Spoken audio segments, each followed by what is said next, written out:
Hey Timberlake, it's Pastor Brad. I'm here with my friend Tim Blanks. Tim is a member of our church council. He is a dad and a grandpa. I am. He is a friend and a follower of Jesus. And Tim, we're excited to hear from you about the growth of Timberlake and what's happening these days. Happy to be here this morning with you, Brad. Yeah, it's good to be with you. So things are exciting around here. We are, headed back to where we were pre-pandemic days, I think, with attendance and with the excitement that's in the church right now. So I'm so pleased to see what God is doing. Talk to us about the growth that we see on Sunday morning.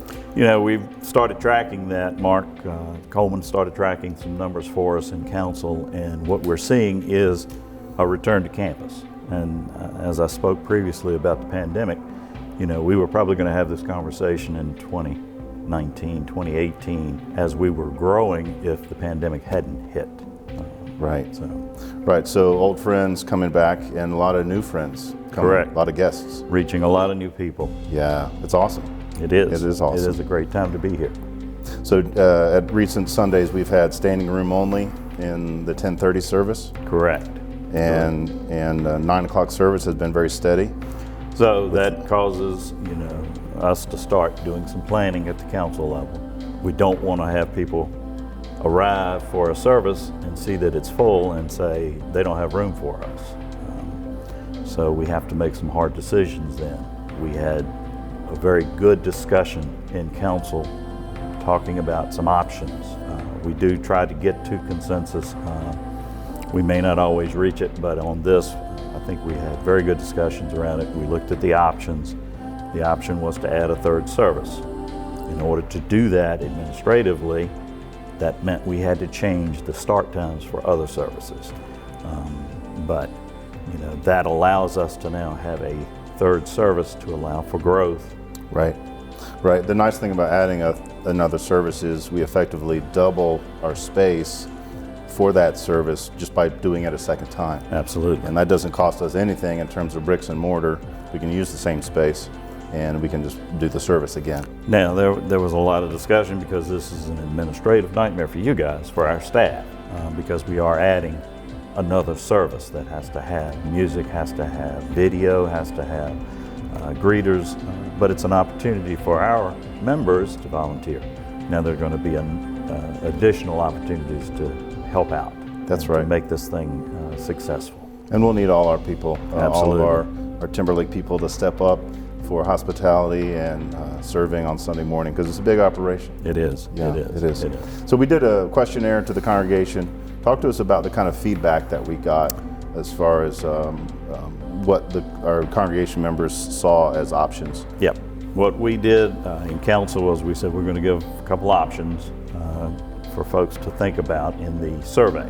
And the feedback we got was the 9 o'clock service wants to stay early, because one of the options was to take that traditional service to an 11:15. But the survey came back overwhelmingly strong that they wanted to stay early.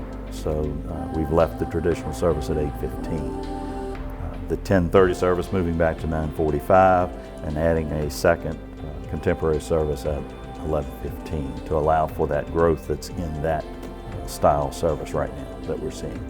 Right, and the feedback we got from the 10:30 crowd was similarly absolutely opposite. They really preferred the later. We had an option for the contemporary service to be back-to-back 8:15 and 9:45, and that was not very well received by the contemporary crowd. So, right. We felt like the best option right now is to go with traditional at 8:15 and then 2 back-to-back contemporary services. Right. So this is this process is happening relatively quickly. Talk to us about the urgency. What's on our horizon here? Easter and Christmas, folks that come once or twice a year are going to be on our campus, for that service. So, we needed to do something.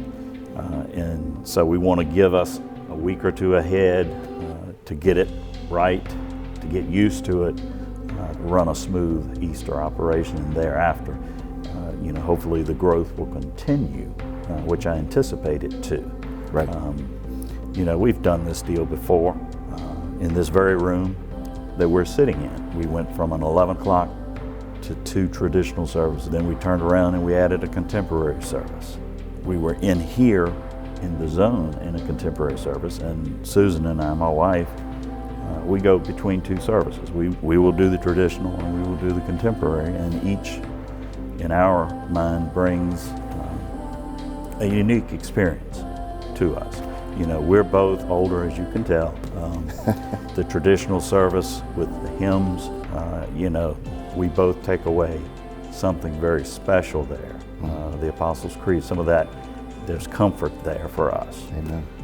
Our children preferred the contemporary service when it was created, so we started coming to that. You know, and now that's probably my preferred service, but again, it's a totally different experience for you. So if you haven't tried to do both, I highly recommend it, because I do think, you know, the music at the contemporary will move you.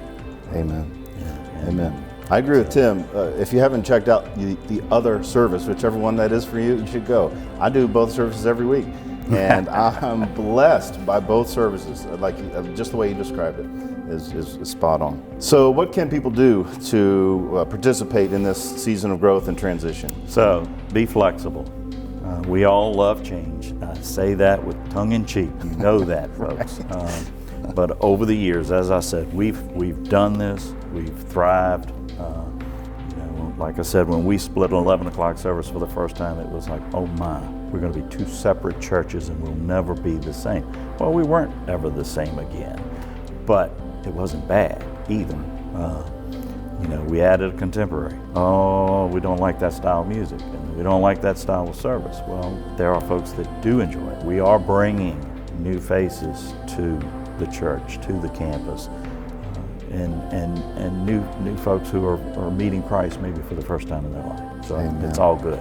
It is, and change can be hard. It is very hard. But It thank is God, very hard. I'm not the same that I was 5 years ago. God has Exactly. helped me to grow, and so hopefully the same thing's happening in our congregation. So, you know, I guess my closing comment would be understanding. The future is bright for us. You know, we've got other things that we're talking about in the longer term at the church council level. Trust us to come up with a vision, you know, and we'll offer that up to you guys and say, hey, here's a 5-year plan, here's a 10-year plan. You know, whether that's a new building facility that, you know, if we keep growing the way we are, we need a single service seating capacity of 1,500. Wouldn't that be a wonderful thing to have to build? That we are doing that well, reaching the community. Yeah, it's awesome.